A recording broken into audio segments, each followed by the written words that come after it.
அவர் வந்து கண்டிப்பாக உண்மையாகவே மக்கள் பணிக்காக தான் வராரு அப்படின்றது உண்மையாக இருந்தால் என்ன தொகை கட்ட வேண்டுமோ இன்கம் டேக்ஸ் டிபார்ட்மெண்ட்டால் கொடுக்கப்படுதோ நீதிமன்றத்தால் கொடுக்கப்படுதோ அதை ஏற்றுக்கொண்டு அவர் உடனே அதை கிளியர் செய்யணும்.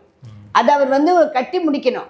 கட்டி முடிக்காமல் நான் மக்கள் பணிக்கு வரேன்னு சொல்றது மக்களை ஏமாற்றுவதற்கு சமமான ஒரு விஷயம். இப்போ எந்த தைரியத்தில் இவங்க வழக்கு போட்டிருக்காங்க இது வந்து இந்த தீர்ப்பை வந்து இது ரத்து பண்ணணுங்கிற வழக்கு? ஏங்க அவங்களோட வழக்கறிஞர்களுக்கும் கண்டிப்பாக தெரிஞ்சிருக்குங்க. சரியா? எப்போ அவர் வாயிலேருந்து அந்த வார்த்தை வந்து 2019 கொடுக்க வேண்டியது ஏன் 2022 கொடுத்தேன்னா, அப்போ 19 கொடுத்தாலும் 22 கொடுத்தாலும் நீ தப்பு பண்ணது தானே. அப்போ நீங்களே ஒத்துக்கிறீங்கல்ல தவறு நடந்திருக்குது. எனக்கு 19 கொடுக்கல லேட்டாக கொடுத்தேன்றது தான் உங்களோட கேள்வியை தவிர நான் தப்பே படலைன்றது உங்களோட பதில் இல்லைல்ல. அப்படி இருக்கும்போது நீங்கள் தவறு பண்ணியிருக்கீங்க. நீங்கள் வந்து அந்த புலிப்படத்தோட 15 கோடி ரூபாயை மறைச்சிருக்கீங்க, வருமானமாக காட்டாமல் மறைக்கப்பட்டிருக்கு. அப்போ அது வந்து பிளாக் மணியில் தான் வரும்.